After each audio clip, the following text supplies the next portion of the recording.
sampai jumpa lagi. Sampai jumpa. Selamat jumpa. Selamat jumpa lagi di kelas termodinamika lingkungan. Kali ini kita akan membahas tentang ke arah material balance sama energy balance. Cuman kita sekarang fokus dulu ke material balance atau yang disebut dengan mass balance ya. Di dalam material balance atau mass balance ini berhubungan erat dengan yang namanya conservation of mass. Di mana conservation of mass itu disebutkan bahwa apa? Bahwa kalau kita punya namanya mass dalam ada massa di dalam sebuah sistem, dia itu tidak akan dapat dimusnahkan atau dibentuk, tapi dia bisa berubah bentuk gitu ya. Itu adalah hukum dari konservasi massa. Dan inilah yang akan kita bahas di dalam sini, di dalam mass balance gitu ya. Nah, sebelum kita membahas lebih lanjut mengenai apa saja yang ada di dalam mass balance, ada baiknya kita mengenal beberapa jenis proses ya. Apa itu jenis proses? Yang pertama ada yang namanya batch process ya.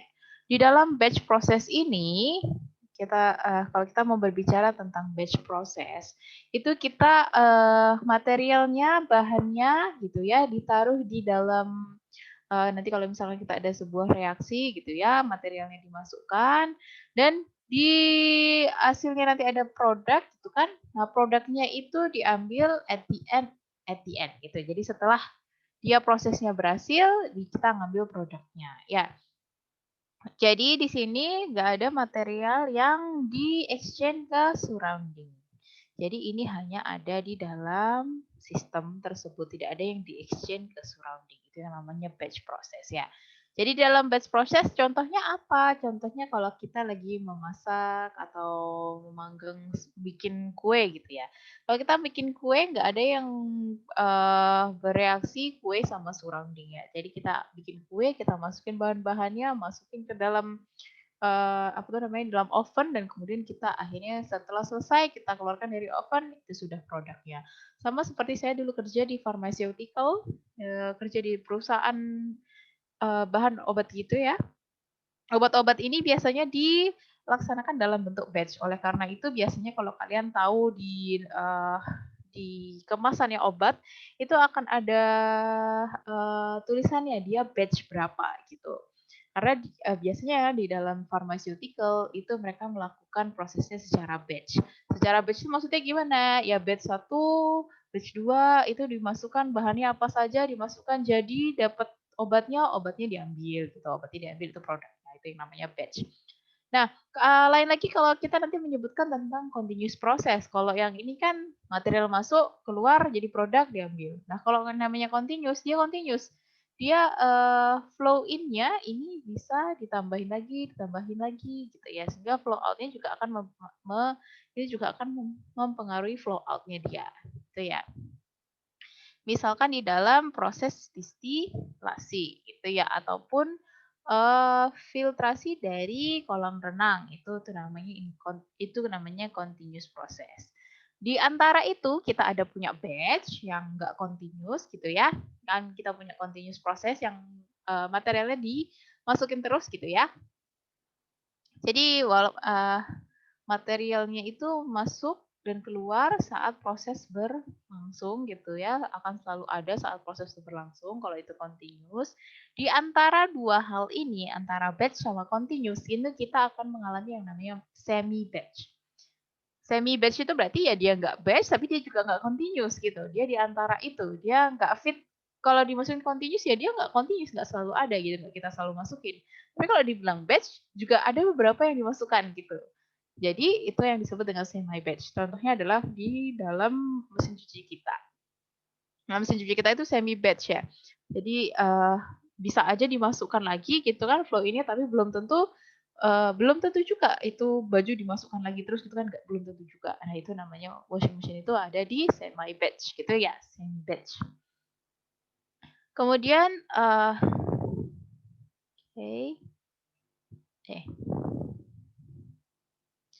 Nah, kemudian yang tak kalah pentingnya juga adalah kita harus mengenal steady state sama unsteady state.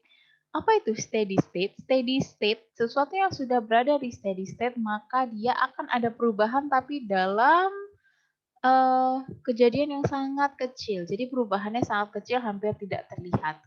Oleh karena itu biasanya kita mengignore atau apa namanya ya, mengabaikan itu gitu ya, mengabaikan perubahan kecil itu karena fluktuasinya sangat kecil, perubahannya fluktuasinya sangat kecil sehingga kita bisa mengabaikan, neglected.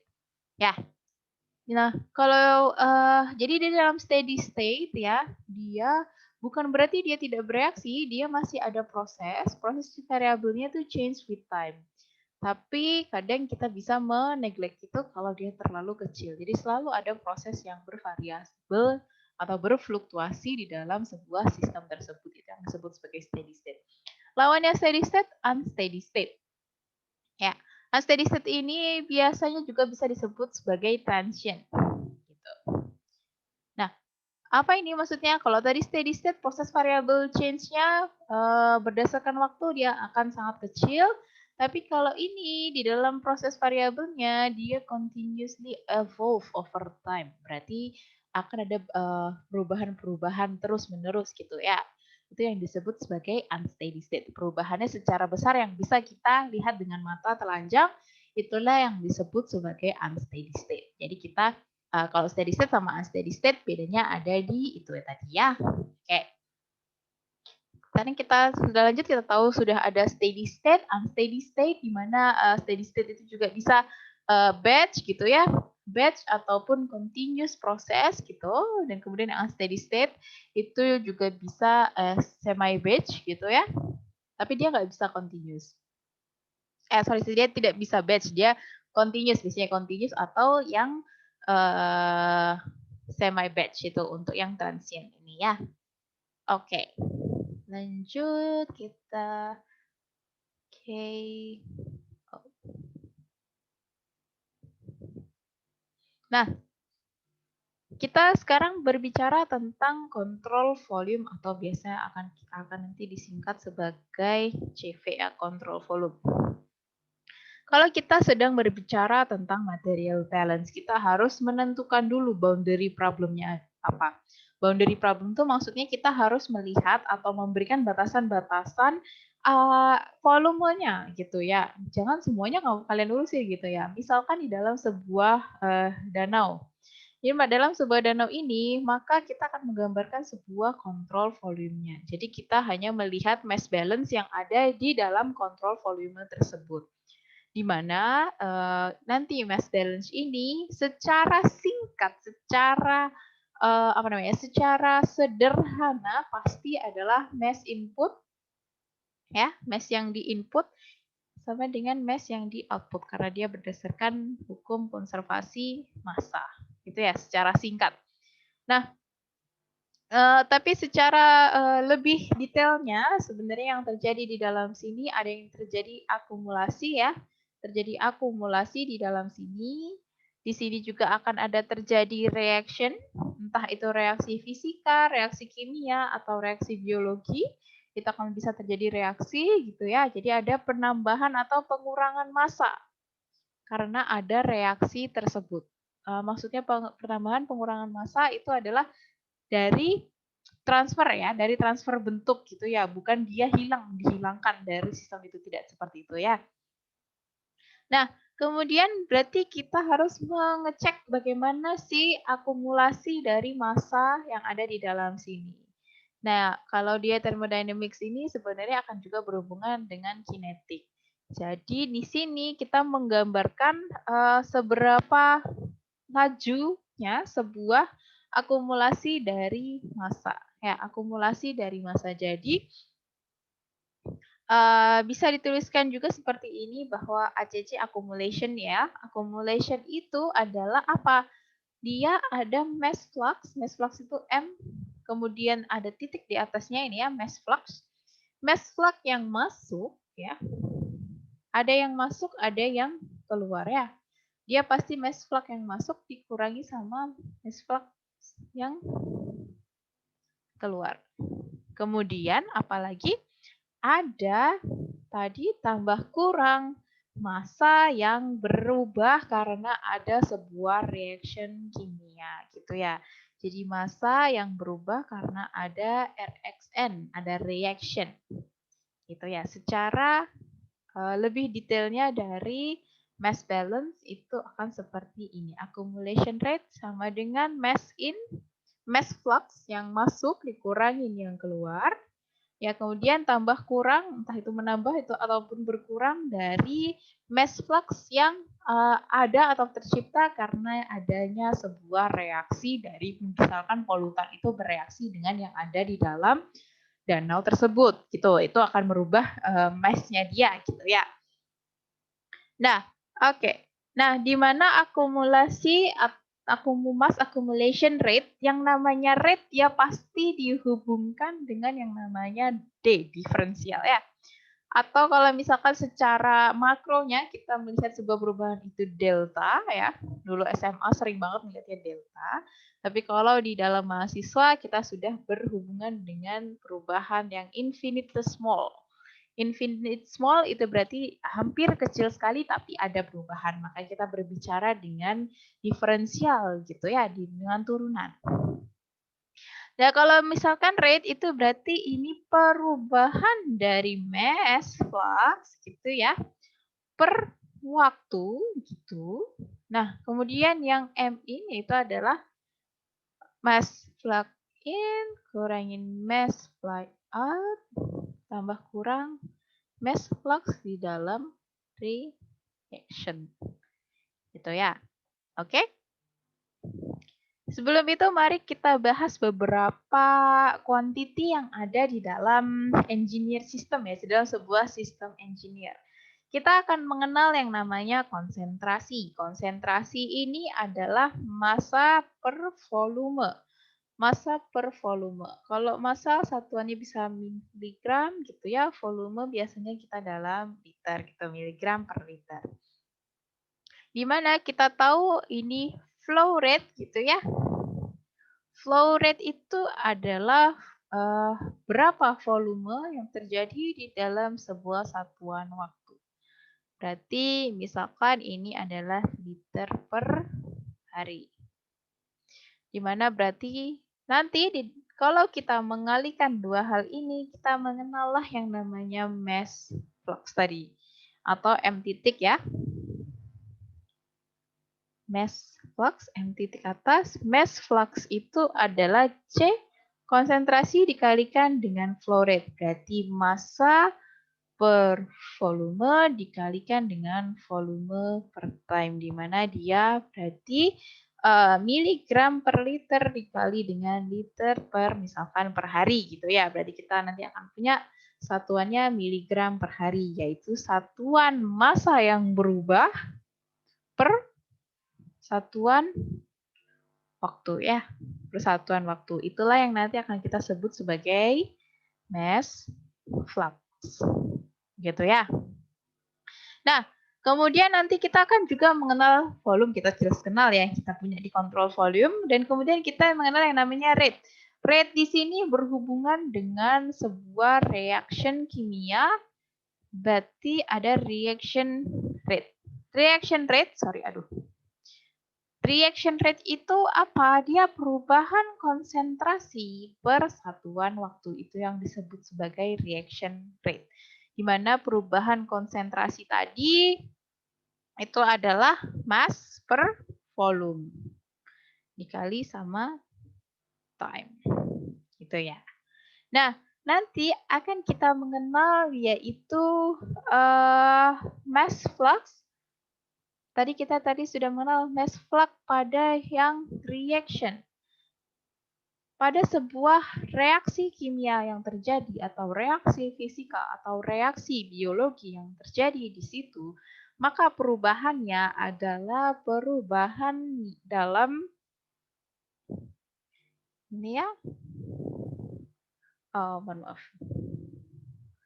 Perubahannya adalah perubahan dari rate dikali dengan volume. Jadi R A kali V atau R kali V itu. Nah, rate di mana rate-nya adalah mass per volume time dan juga mass per volume time dikali dengan volume, di mana ini menghilang berarti dia balik yang kita mau adalah perubahan dari massa per waktu. Itulah yang kita sebut sebagai mass flux. Ya, mass flux itu pasti adalah perubahan massa dengan perubahan waktu. Gitu ya. Jadi, tadi kalau misalkan di yang mass in ya, mass in atau yang out gitu, itu dia berhubungan dengan bagaimana kita mendapatkan sebuah massa per waktu adalah kita mengalihkan konsentrasi dengan flow rate-nya. Gitu ya. Untuk yang reaksi, maka kita harus melihat reaction rate. Ya, rate-nya berapa dikali dengan volume. Gitu ya. Kita akan punya ini nanti ya. Oke. Di sini paham dulu, baru nanti saya jelaskan lebih lanjut. Jadi tadi adalah kita punya ya di dalam sebuah kita pakai annotate aja. Di dalam sebuah mass flux gitu ya, mass flux itu adalah bagaimana kita melihat perubahan massa dengan perubahan waktu.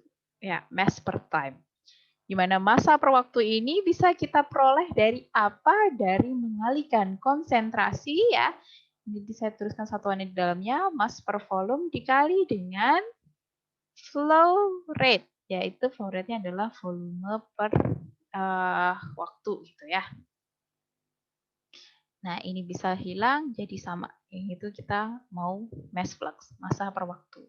Dimana kalau kita berbicara tentang reaction rate, gitu ya, misal kita berbicara tentang reaksi kimia, fisika, atau biologi yang terjadi, maka kita mass flux-nya dari reaction ini adalah kita harus melihat sama ya, reaction mass flux tetap adalah mass per time. Gimana cara kita dapat mass per time dari sebuah reaction? Jadi kita harus mengalihkan reaction rate-nya dikali dengan volume. Oke, dapat dulu di sini ya. Nah, kemudian ini kita juga bisa akhirnya tadi adalah rumus ya, rumus dari mass balance itu adalah accumulation adalah mass flux in gitu ya, dikurangi sama mass flux out gitu, dan kemudian ditambah kurang adalah reaction gitu ya. Nah, bisa juga gitu ya, yang ini tadi saya lupa menjelaskan bahwa ini bisa juga apa? Accumulation rate itu kalau kita mau bilang itu mass in, ya, kurangin mass out, kemudian ditambah generation, ya, apa yang di-generate di dalam sebuah sistem tadi dan apa dikurangin apa yang dikonsumsi dalam sebuah sistem tadi. Gitu ya. Ini juga bisa kita tuliskan sebagai ini. Ini bisa kita tuliskan sebagai ini. Karena apa? Karena generation dan consumption yang terjadi dalam sebuah sistem itu bergantung kepada reaksi yang terjadi di dalam sistem tersebut. Kita harus tahu reaksinya nanti orde berapa, dan kemudian apa yang bereaksi atau apakah ada yang bereaksi gitu ya. Kalau ada yang bereaksi berarti dia jelas bukan steady state gitu ya. Nanti oke. Kemudian kita ini hapus saja ya. Jadi kita ini sama aja sebenarnya ya. Oke. Dan kemudian nih kita bahas lagi ini. Sorry. Oke. Nah, kita bahas lagi tadi accumulation tadi apa guys? Adalah bagaimana perubahan sebuah mass di dalam waktu gitu ya. Berarti sama dengan perubahan mass flux in, mass flux out, tambah kurang mass flux dari reaction. Gitu ya, dimana mass ini juga bisa kita tuliskan dalam bentuk perubahan di dalam kontrol volume per waktu adalah in. Tadi mass flux. Mass flux itu adalah C dikali dengan Q. Berarti C kali Q-nya dari in dikurangin C kali Q-nya out gitu ya. Ditambah dengan apa? Tadi reaksi, sebuah reaksi ini adalah reaction rate dikali dengan volume. Jadi ini adalah term mass balance yang akan kita gunakan ke belakang. Nah, ini nanti akan tergantung dari jenis proses yang ada di dalam jenis proses yang terjadi gitu ya. Dan kemudian nih kita akan lihat ini nih. Di sini ada reaction rate. Saya tadi bilang bahwa reaksi kimia yang terjadi atau reaksi fisika yang terjadi gitu ya. Reaksi yang terjadi harus dilihat orde berapa. Kenapa harus tahu orde berapa gitu?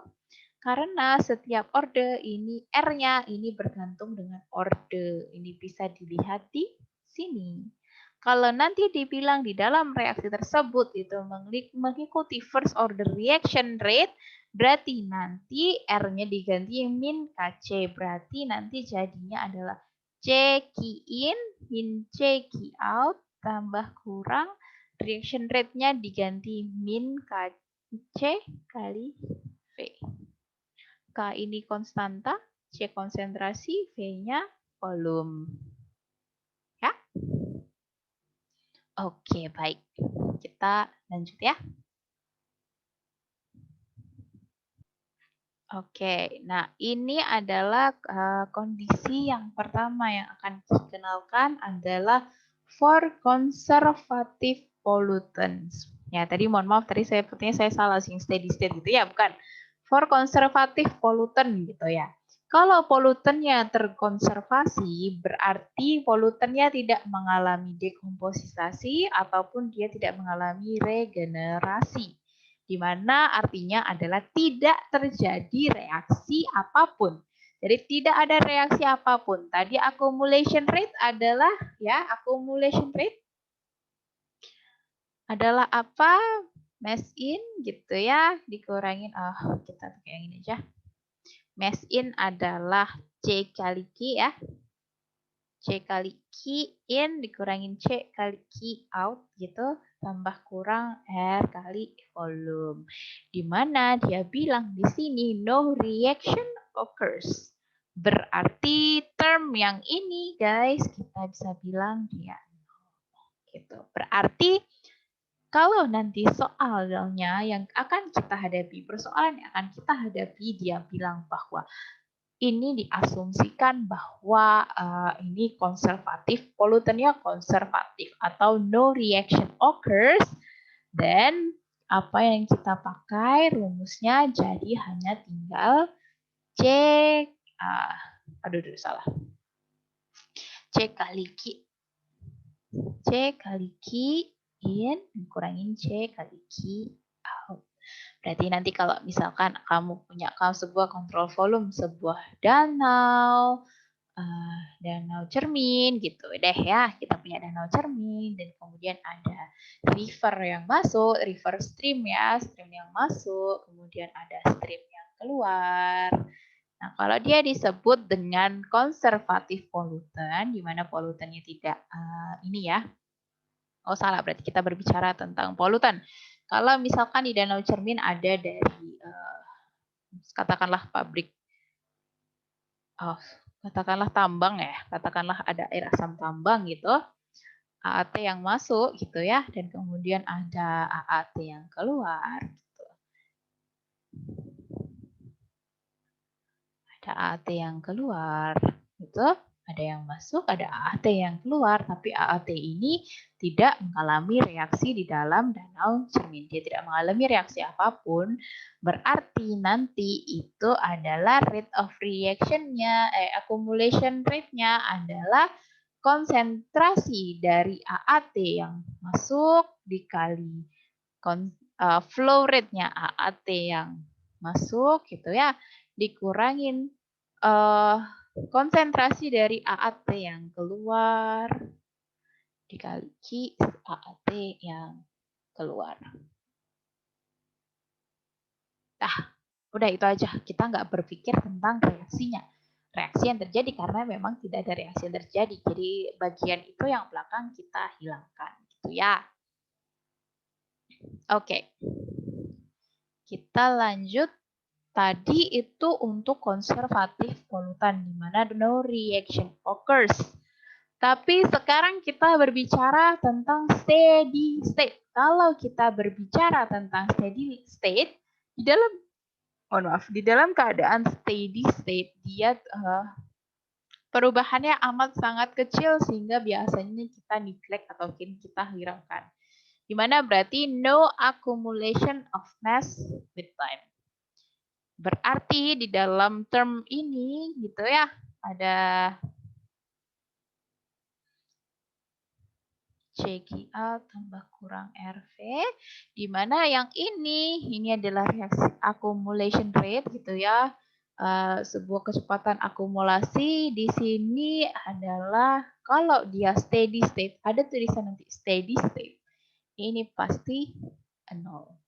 Berarti kita punya terms adalah CQ in min CQ out tambah kurang RV itu adalah 0. Lebih tidak menantang lagi soalnya gitu ya. Kalau dia steady state with conservative pollutant. Ya, bayangkan kalau dia sudah bilang dia steady state dan kemudian dia konservatif pollutant, di mana polutannya tidak terjadi sebuah reaksi gitu ya. Kalau kita bilang seperti itu, kalau misalnya kita bilang steady state dan kemudian no reaction occurs, ini akan menggampangkan sekali hidup kita karena bagian ini juga 0. Di mana berarti apa yang masuk gitu ya. Oke, gitu kayak ini aja.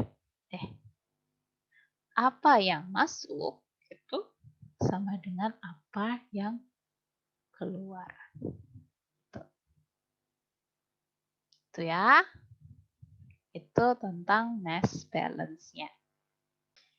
Nah, kemudian nanti kalau misalkan kita mau mengerjakan sebuah persoalan mass balance, apa yang harus kita lakukan? Yang pertama adalah jelas membaca soal ya.